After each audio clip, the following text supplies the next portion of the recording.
अब पहले मैं कुछ पॉइंटर्स बना रही हूं जिस पर बेस्ड होकर हमें टाइम टेबल को बनाना है और इस टाइम टेबल को फॉलो करना है। केवल किसी वीडियो को, किसी भी टीचर को सुनने से फायदा नहीं होगा, आपको उन्हें फॉलो करना पड़ेगा और रेगुलरली फॉलो करना पड़ेगा, तब जाकर उसके रिजल्ट्स आपको दिखेंगे। एक स्ट्रैटेजिक वे में, प्लान्ड वे में पढ़ना बहुत जरूरी होता है किसी भी कंपटीशन को क्लियर करने के लिए, या क्वेश्चन प्रैक्टिस करते जा रहे हैं, थ्योरी इग्नोर हो रही है, एक्सेट्रा। यानी प्लान्ड, स्ट्रैटेजिक बहुत ज्यादा इंपॉर्टेंट होता है किसी भी कॉम्पिटेटिव एग्जाम के लिए, क्योंकि वहां हमें एक बैलेंस स्टडी करनी है और हर रोज उसी कंसिस्टेंसी से, उसी एंथुजियाज्म से, उसी उत्साह से लगातार पढ़ना है। Hello my dear students, this is doctor Akanksha Agarwal, आपकी गुरु मां।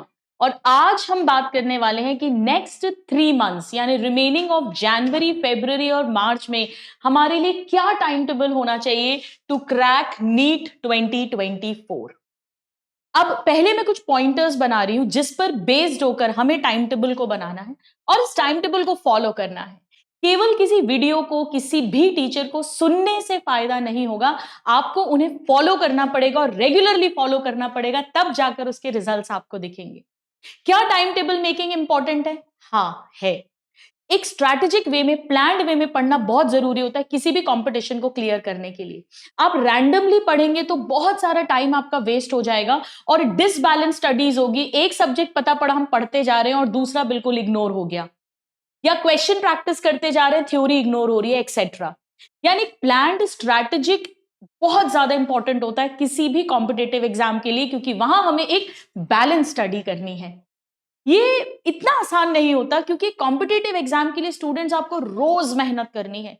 आप रोज डाउन होंगे, रोज आपको नेगेटिव थॉट्स आ सकते हैं, डिप्रेशन भरे हुए थॉट्स आ सकते हैं, क्या होगा, होगा या नहीं होगा, ये थॉट्स आ सकते हैं। पर उस बीच में ही हमें फिर से अपने आप को गियर अप करना है, फिर से अपने आप को मोटिवेट करना है, फिर से हर रोज खड़ा होना है और हर रोज उसी कंसिस्टेंसी से, उसी एंथुजियाज्म से, उसी उत्साह से लगातार पढ़ना है। तो आई होप कि आज जो पॉइंटर्स मैं आपको बताऊंगी वो जब आप फॉलो करेंगे तो वो आपको हेल्प करेगा इस जर्नी में कंसिस्टेंट होने के लिए।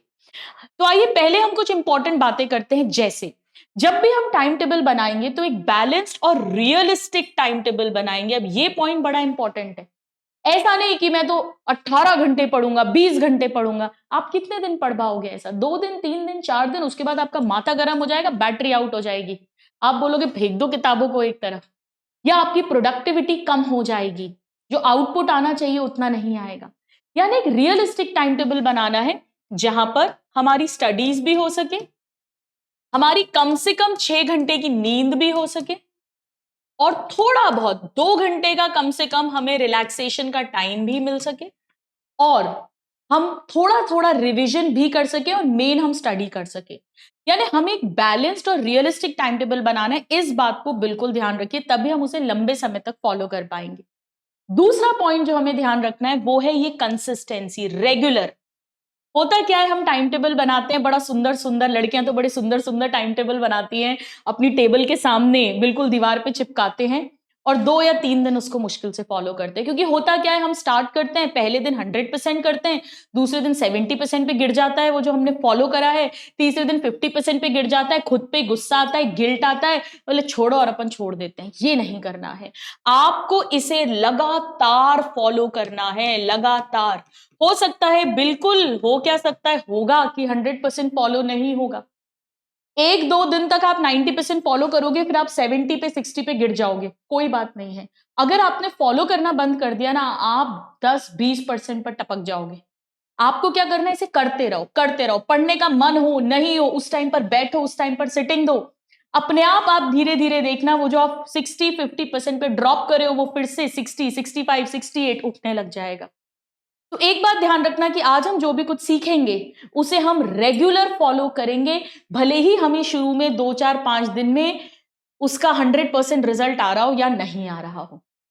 अब टाइम टेबल एक बड़ा इंडिविजुअलिस्टिक टॉपिक होता है, क्योंकि हो सकता है आप स्कूल गोअर हो सकता है कि आप ड्रॉपर हो सकता है कि आप ऑनलाइन पढ़ने वाले हो सकता है आप ऑफलाइन पढ़ने वाले हो सकता है आपके बोर्ड के एग्जाम्स आने वाले हैं, हो सकता है आप टोटली बिल्कुल ही सेल्फ स्टडी करने वाले हो सकता है कि आपके मार्क्स जो हैं वो 6 50 के आसपास वाले हैं, हो सकता है आपके मार्क्स 250 के आसपास वाले हैं।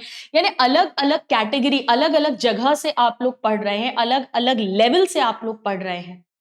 तो इंडिविजुअलिज्म का तड़का इस दाल के अंदर जरूर लगता है। मैं आपको सब तरह के कैटेगरी के स्टूडेंट्स की आज बात करूंगी। मैं आपको एक प्रॉपर सैंपल टाइम टेबल भी बताऊंगी जिसे आप फॉलो कर सकते हैं, उसमें थोड़ा बहुत प्लस माइनस करके। बट हाँ, थोड़ा सा इंडिविजुअलिज्म तो होगा। इसमें सब्जेक्ट पे भी डिपेंड करता है। हो सकता है किसी का फिजिक्स स्ट्रांग हो, बायो वीक हो, किसी का बायो स्ट्रांग हो, फिजिक्स वीक हो, वो भी हो सकता है। हो सकता है कि किसी के बैकलॉग बहुत ज्यादा हो, किसी के बिल्कुल बैकलॉग्स नहीं हो। तो ये सब कुछ थोड़ा थोड़ा डिफरेंस हो सकता है। किसी के क्वेश्चन प्रैक्टिस में कमी हो, किसी को याद रटने में मुश्किल हो, ये सब कुछ प्रॉब्लम्स हो सकते हैं। किसी को दोनों भी हो सकता है।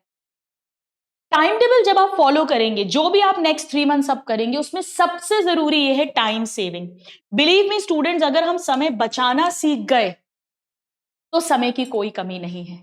मैं हमेशा बोलती हूं, ये मेरा फेवरेट कोटेशन है, डायलॉग है कि ईश्वर ने, नेचर ने सबको 24 घंटे दिए, किसी को 1 मिनट कम या ज्यादा नहीं दिया। इंपॉर्टेंट है कि उस 24 आवर्स को हम यूज कैसे करते हैं। और यूज करने से भी ज्यादा जरूरी है कि समय जो बर्बाद कर रहे हैं उसे सेव कैसे करते हैं। मैं आपको बताती हूँ 2 सबसे बड़े कारण जहां आपका टाइम वेस्ट होता होगा। मुझे बताना आप अग्री करते हैं या नहीं। एक तो ऑफ कोर्स सोशल मीडिया या जो भी आपके डिस्ट्रैक्शंस हैं उसमें, पर दूसरा पढ़ाई में। अब आप कहोगे मैम पढ़ाई में कैसे हमारा समय बर्बाद हो रहा है, मैं बताती हूं। आप क्या करते हैं, एक ही सब्जेक्ट या एक ही चैप्टर या एक ही टॉपिक 10 जगह से पढ़ते हो। मेरा लाइव क्लास आई, आपने उसमें भी वन शॉट पढ़ लिया, दूसरे टीचर का भी पढ़ लिया, तीसरे टीचर का भी पढ़ लिया। ये आपका समय बर्बाद हो गया। हम सब आपको दे रहे हैं ताकि जिनसे आपकी बॉन्डिंग बनती है, जिनसे आपको समझ में आता है, वो कोई भी एक टीचर आप चूज कर लीजिए। तो पर्टिकुलर सब्जेक्ट हो सकता है आप पूरा एक टीचर को चूज करके पढ़े, हो सकता है आप चैप्टर वाइज टीचर्स को चूज करें, हो सकता है पर्टिकुलर टॉपिक को चूज करें, पर एक टॉपिक या एक सब्जेक्ट या एक चैप्टर के लिए एक ही टीचर को चूज करें, उन्हीं से पढ़ें। ये बहुत इंपॉर्टेंट है। जो मैं कहती हूं ना, मेरे तो गिरधर गोपाल दूसरों ना कोई, ये दूसरों ना कोई आपको लगाना पड़ेगा। क्योंकि आप क्या कर रहे हैं, एक ही चीज को 10 जगह सुन रहे हो। अब आप कहोगे मैम ये तो अच्छा है ना, हमारा 10 जगह रिवाइज हो गया, पर बाकी टॉपिक्स का क्या, बाकी सब्जेक्ट्स का क्या? हमें बैलेंस वे में पढ़ना है। तो एक जिनसे भी आप पढ़ रहे हो, जो भी कोर्स से आप पढ़ रहे हो, जहां का भी वन शॉट से अगर आप पढ़ रहे हो या मेन सिलेबस कोर्स से आप पढ़ रहे हो, वहीं पूरा फॉलो करो, उन्हीं के नोट्स फॉलो करो, उन्हीं ने जो डीपीपीज या एमसीक्यूज, या अगर आप सेल्फ स्टडी कर रहे हैं तो कोई भी एक बुक एमसीक्यू की लो, एक 10 किताबें नहीं। ये नहीं एक बुक से कर रहे हो, फ्रेंड आ गया बोला यार ये बुक मार्केट में बहुत अच्छी आई है, इसमें बहुत अच्छे क्वेश्चन है, वो लगाने लग गए, नहीं। और previous year questions of course 2008 से लेके 2023 तक के, ये अंडरस्टैंड करने के बाद समझकर, तो एक टीचर, उन्हीं के नोट्स और कोई एक एमसीक्यू का source and PYQs, this is more than enough in any subject for NEET. इससे आपका बहुत टाइम सेव होगा। तो 10 जगह की ऑडियंस नहीं बनना, एक ही को पूरा फॉलो करना है। चलिए, तो अब आइए हम आगे बात करते हैं कि हम ये मान लेते हैं कि आज 10 जनवरी को मैं इस वीडियो को रिकॉर्ड कर रही हूं आपके लिए।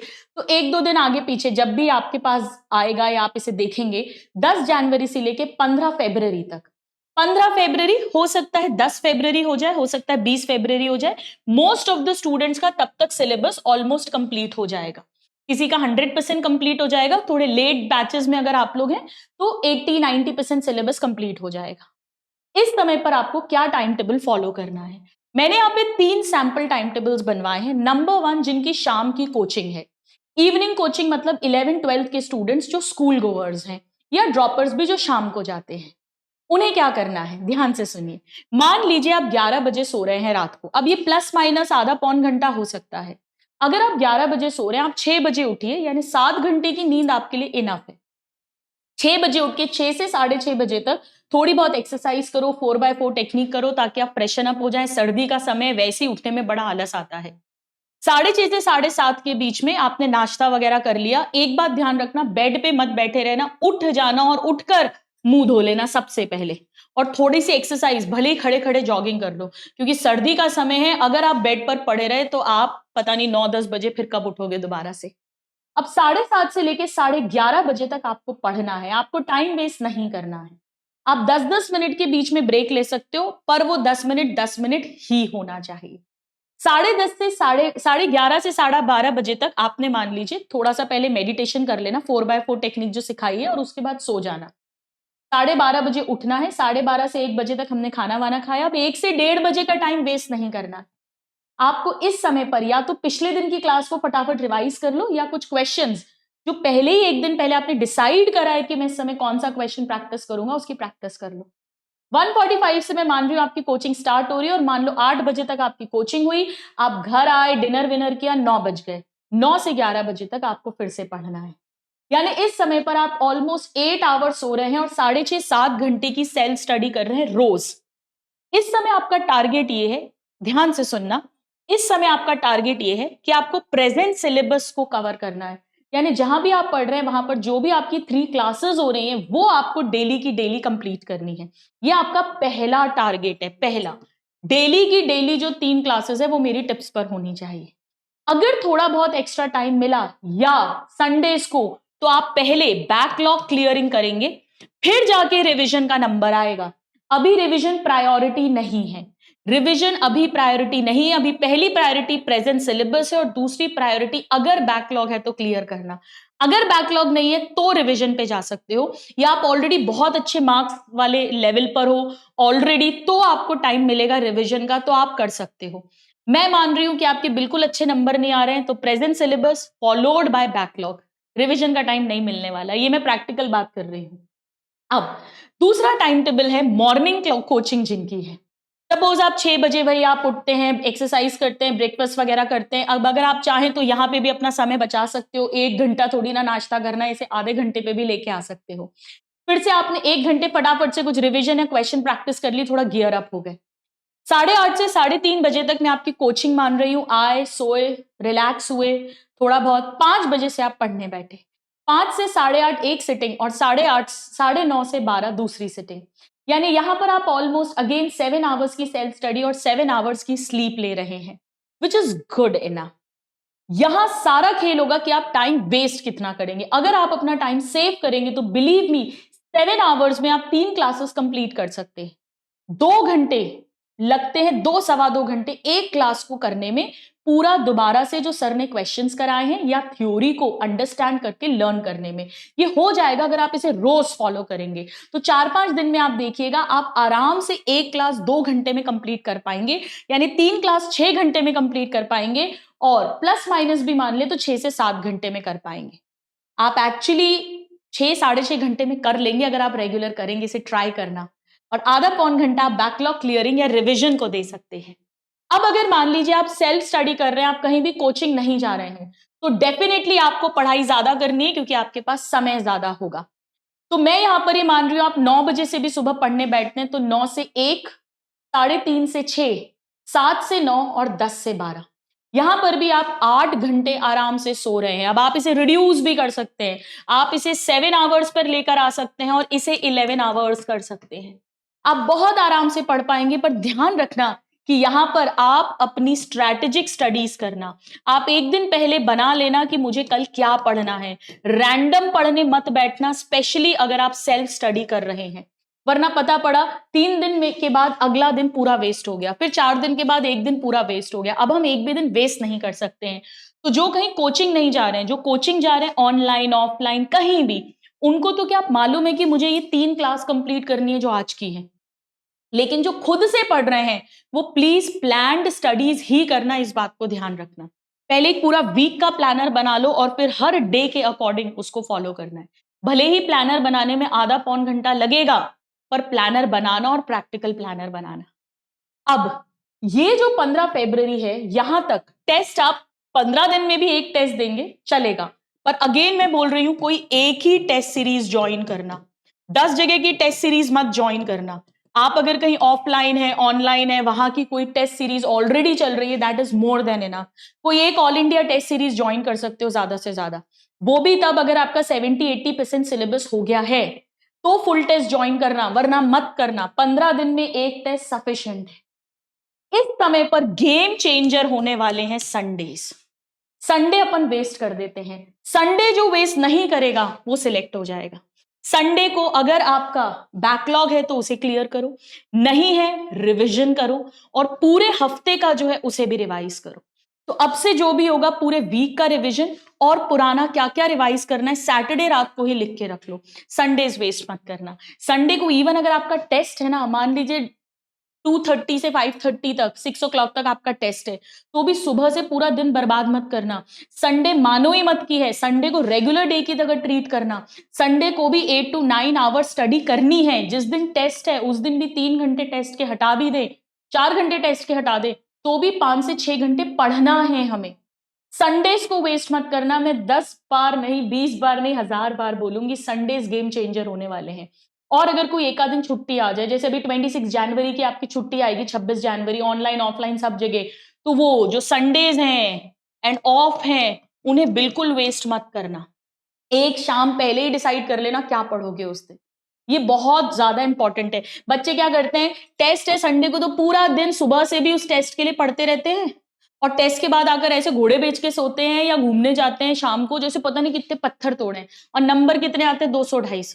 अरे भाई, टेस्ट के लिए पूरे 10 दिन 15 दिन से जो पढ़ रहे हो उतना ही पेपर कर पाओगे आप, तो पूरा दिन बर्बाद मत करो। उस दिन को ढंग से प्लान्ड वे में स्टडी करो, टेस्ट के लिए मत वेस्ट करो केवल टेस्ट टेस्ट पढ़ के। अब 15 फरवरी के आसपास जब आपका सिलेबस कंप्लीट हो जाएगा, अब यहां से जब आपका सिलेबस कंप्लीट है, 5-7 दिन ऊपर नीचे हो सकते हैं, तब से लेके 31 मार्च तक अब आपकी रेगुलर क्लासेस नहीं है, यानी अब आपके पास सेल्फ स्टडी ही है। अब आपको अपनी पढ़ाई का समय बढ़ाना पड़ेगा। जी हां, 15 से 16 घंटे की आपको स्टडी करनी पड़ेगी। अभी मैं आपको 8 आवर्स 7 to 8 आवर्स की स्टडी बता रही थी, क्योंकि 6 से 7 घंटे की आपकी कोचिंग थी, लेकिन अब आपको 15 से 16 घंटे खपना पड़ेगा। बेटा, ये स्टेथोस्कोप और व्हाइट एप्रन ऐसे ही नहीं आता है, बिलीव मी।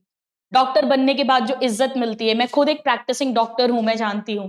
जैसे ही आप बोलते हो ना डॉक्टर आकांक्षा, सामने वाले का एकदम से फेस चेंज हो जाता है। इवन ऐसे भी पूछते हैं कि अच्छा वो एलोपैथिक डॉक्टर, फिर हम बोलते हैं हाँ। अच्छा, काय के डॉक्टर हैं आप, फिर ऐसे करके क्वेश्चन आंसर होता है, तो एकदम से रिस्पेक्ट आ जाता है। नंबर लेते हैं फटाफट से, डॉक्टर है कब जरूरत पड़ जाए।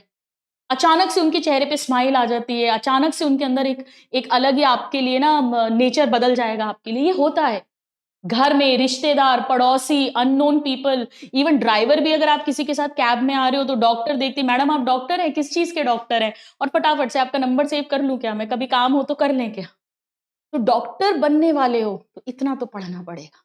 इस समय पर 15 से 16 घंटे पढ़ने के लिए तैयार होना। और ये पता है कब पॉसिबल होगा, जब आप अभी 1 महीना 6 to 7 आवर्स की प्रैक्टिस करोगे, कोचिंग के साथ 6 to 7 आवर्स की सेल्फ स्टडी, तब जाकर आप 15 से 16 घंटे पढ़ पाएंगे। अगर आपने वो आदत अभी से नहीं डाली तो अचानक से कोई जादू नहीं होगा कि आप 15-16 घंटे पढ़ लें। यानी मोटा मोटा हम बात करें तो 4 आवर्स पर सब्जेक्ट आपको डेली देने रहेंगे, जिसमें से बायोलॉजी के अंदर आप थ्योरी ज्यादा और फॉलोड बाय क्वेश्चन प्रैक्टिस, किसी दिन एमसीक्यू या पीवाईक्यू चैप्टर वाइज उठाते जाना, और फिजिक्स केमिस्ट्री में ऑब्वियसली मोर क्वेश्चन। यहां मैं एक टिप देती हूं जिन स्टूडेंट्स की फिजिक्स केमिस्ट्री वीक हो, वैसे तो आपके टीचर्स बेस्ट गाइड होंगे, बट जो मेरा पर्सनल एक्सपीरियंस है, जो मैंने पीएमटी क्लियर किया था, इसमें आप कुछ मत करो, आपके जो टीचर्स ने क्वेश्चंस कराए हैं क्लास में उन्हें कर लो 10 बार, 20 बार, 50 बार। आप करोगे ना 2 बार, 3 बार, 4 बार, बस करते जाओ, आपको 5वीं बार में समझ आ जाएगा। आप देखना, फिर एक बार और कर दो, तो आपको सिर्फ टीचर्स के ही क्वेश्चंस बार बार बार बार बार बार कर लो, और पीवाईक्यूज अंडरस्टैंड करके, समझ के, इतना मोर देन इनफ होगा। आपके सारे टीचर्स फैबुलस हैं, आप जहां भी पढ़ रहे हैं सब बहुत एक्सपीरियंस्ड हैं, और सबको मालूम है पेपर में कौन से क्वेश्चंस आते हैं, वही वो क्लास में कराते हैं। पर इसी को अच्छे से कर लो, बजाय 10 किताबें छानने के। अब इस समय पर 6 घंटे की नींद सफिशिएंट होगी, क्योंकि आपको 7 आवर्स सोने की आदत है। जो पुराना टाइम टेबल्स आप फॉलो कर रहे हो, इसको हल्का सा रिड्यूस करेंगे। बचे हुए जो 2 से 3 घंटे हैं, उसमें अब आपको सारा लेजर एक्टिविटी, नहाना धोना, खाना पीना सब करना है। इस समय पर टेस्ट की फ्रीक्वेंसी थोड़ी सी बढ़ जाएगी, और इस समय पर हम एक्चुअली रिविजन्स कर रहे होंगे। तो आपका टारगेट क्या है? आपका टारगेट है कि आप 15 फरवरी तक प्रेजेंट सिलेबस कंप्लीट करके, बैकलॉग क्लियर करके खत्म कर दो, और फिर ये होगा आपका पहला थरो रिवीजन। और इस रिवीजन में हम क्या करेंगे, मार्किंग्स भी करते जाएंगे। जैसे मान लो मैंने cell the unit of life उठाया, 80% तो मुझे याद होगा, 20% जो याद नहीं है मैंने उस पर स्टार मार्किंग कर ली, ताकि अब जब मैं आखिरी का 1 महीना पढ़ूंगी, जो हम बाद में बात करेंगे, अप्रैल जो मेन रिवीजन होगा, सेकेंड रिवीजन, उसमें अब मैं केवल 20% रिवाइज करूंगी। तो फर्स्ट रिवीजन में मेरा ये टारगेट होगा कि मैं स्टार मार्किंग करके रख लूं कि मुझे फाइनली अप्रैल में क्या पढ़ना रहेगा, जिसकी हम बात बाद में करेंगे। पहले यहां तक तो पहुंचे हम। तो आई होप ये आपको हेल्प करेगा स्टूडेंट्स, एंड आई होप कि ये आपको आपकी प्रॉपर टाइम टेबल मेकिंग में हेल्प करेगा और स्ट्रैटेजिक वे में पढ़ने में मदद करेगा और आपकी डॉक्टर बनने की जर्नी में आपको हेल्प करेगा। Thank you and God bless you.